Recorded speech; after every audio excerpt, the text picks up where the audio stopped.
dikriminalisasi, teman-teman ditangkap. Tuntutan kita sejak awal jelas, sejak undang-undang ini atau sebelumnya rancangan undang-undang ini dibuat, organisasi kita, Gabungan Serikat Buruh Indonesia, jelas menolak akan draft yang telah dibuat oleh pemerintah atau oleh DPR RI. Karena di dalam muatan-muatan klaster tersebut ada 11 klaster, yang mana juga klaster ketenaga kerjaan tidak terakomodir dengan baik. Semakin menghilangkan hak-hak buruh, khususnya buruh-buruh di perkebunan kelapa sawit yang mungkin selama ini masih minim perhatian dari pemerintah. Banyak sekali kasus-kasus buruh perkebunan kelapa sawit yang tidak dapat terselesaikan. Mulai dari kecelakaan kerja, minimnya alat keselamatan dan kesehatan kerja, kemudian PHK sepihak, dan status pekerja yang menjadi buruh harian lepas dalam jangka waktu panjang. Nah, di dalam Undang-Undang Tenaga Kerjaan sendiri sebenarnya semua itu sudah diatur, tetapi tidak dijalankan oleh pengusaha dan tidak diawasi oleh pemerintah secara keseluruhan. Kita sadar pemerintah saat ini kekurangan sumber daya manusia, di mana kebijakan pengawasan semua dialihkan ke provinsi. Hanya ada 2, di Pontianak dan di Sintang, untuk mengakomodir 14 kabupaten dan kota. Itu tidak mungkin bisa terlaksana. Kemudian dengan terbitnya Undang-Undang Cipta Kerja atau Omnibus Law ini, kita kembali melihat bahwa di dalam rancangan tersebut tujuannya adalah fokus meningkatkan ekosistem investasi untuk di Indonesia. Kalimantan Barat sendiri memiliki sumber daya alam yang besar. Perkebunan kelapa sawit terluas ketiga se-Indonesia. Belum lagi tambang yang saat ini marak di daerah Sanggau dan Ketapang. Banyak tenaga kerja asing yang dipekerjakan dengan alasan tenaga kerja kita tidak memiliki kompetensi. Tapi itu bukanlah satu alasan. Adanya balai pelatihan yang dimiliki oleh pemerintah maupun swasta, harusnya itu yang digunakan untuk meningkatkan kapasitas teman-teman pekerja atau teman-teman buruh. Nyatanya di tingkatan pengusaha sendiri jarang sekali ada pelatihan atau pendidikan peningkatan kapasitas itu diberikan kepada teman-teman buruh. Hanya diberikan kepada teman-teman yang berlevel staff atau asisten, kemudian dengan mandor-mandornya. Tetapi tidak bisa mencapai ke akar rumput kepada buruh-buruh yang melaksanakan pekerjaan di lapangan. Belum lagi bicara target kerja yang tinggi. Buruh-buruh di perkebunan memiliki target kerja yang cukup tinggi. Rata-rata di atas 1 ton untuk mendapatkan upah 1 hari.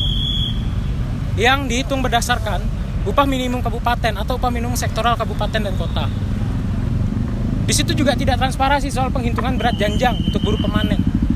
Karena ketentuan tersebut berdasarkan pelajar janjang rata-rata, di mana itu yang menentukan besaran basis atau besaran upah yang akan didapat oleh teman-teman buruh.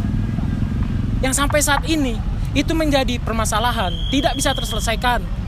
Ketika diadakan pemeriksaan oleh badan pengawasan, kemudian dipanggil untuk mediasi tripartit dengan Disnaker, rata-rata menemui jalan buntu. Kembali kepada kebijakan perusahaan yang menentukan satuan waktu atau hasil untuk mencapai upah 1 hari. Di dalam undang-undang sendiri kita tahu bahwa untuk mendapatkan upah 1 hari, buruh harus bekerja 40 jam dalam 1 minggu. Jika pekerjaan dia berdasarkan satuan waktu, jika berdasarkan satuan hasil, maka target kerja itulah yang dihitung sebagai hasil. Tetapi ketika buruh bekerja menyelesaikan targetnya belum 7 jam kerja, mereka pulang, mereka akan terhitung mangkir atau dipotong upahnya. Nah, itu yang menjadi masalah pada teman-teman buruh perkebunan khususnya di Kalimantan Barat. Problem itu secara umum sama, Sumatera, Papua, semua sama, Kalimantan.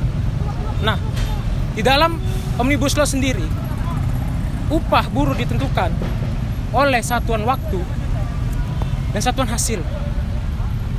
Belum lagi buruh kontrak. Di dalam Omnibus Law menghapuskan masa untuk buruh atau pekerja yang statusnya PKWT atau perjanjian kerja waktu tertentu atau kontrak.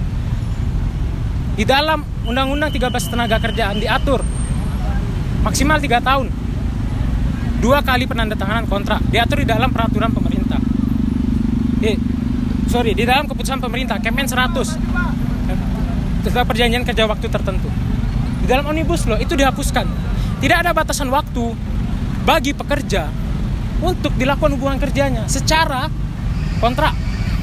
Bahkan bagi buruh outsourcing yang sebelumnya diatur di Undang-Undang 13, jika perusahaan outsourcing tidak memenuhi syarat-syarat administratif yang mana itu menjadi dasar hubungan kerja antara pekerja dan pihak kedua atau outsourcing tersebut, itu pekerja menjadi tanggung jawab dari pengusaha yang mempekerjakannya, yang memberikan pekerjaan.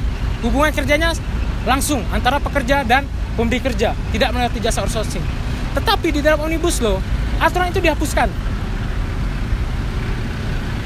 Pekerja atau buruh bisa selamanya itu menjadi statusnya kontrak. Kemudian hal-hal lainnya mengenai besaran upah, struktur upah, dan pengupahan, hak cuti itu diatur di dalam peraturan perusahaan maupun perjanjian kerja bersama yang disepakati antara pengusaha dan pekerja atau serikat pekerja. Tapi nyatanya sampai saat ini masih minim keterlibatan serikat-serikat buruh di dalam pembuatan peraturan perusahaan.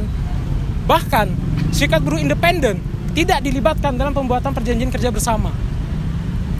Jadi dengan itu kami tegas sejak awal menolak, karena pada tanggal 5 kemarin sudah diketok palu dan disahkan menjadi hadiah kita di bulan awal Oktober sebagai pekerja atau buruh, yang mana kita akan memasuki tahapan untuk melakukan perhitungan upah minimum. Kita mendapatkan satu hadiah dari pemerintah, dari DPR RI, mengeluarkan UU Cipta Kerja atau Omnibus Law. Dengan tegas, Gabungan Serikat Buruh Indonesia, Pontianak, Bengkayang, Kalimantan Barat, khususnya secara nasional, kami menolak serta cabut dan batalkan UU Cipta Kerja tersebut atau Omnibus Law tersebut. Kami tidak meminta perpu ataupun yang lainnya. Presiden bisa membatalkan itu. Karena sejak awal pembuatan undang-undang ini tidak ada transparansi. Bahkan draft, naskah itu bisa berubah sampai kemarin hingga akhirnya final 800 sekian halaman. Jika dikatakan, apakah kawan-kawan pekerja sudah membaca? Saya jawab, kami sudah membacanya. Jelas di organisasi kami, sebelum kita melakukan aksi, sebelum kita melakukan penolakan, kita harus memahami isi dari apa yang kita tolak, apa yang kita perjuangkan.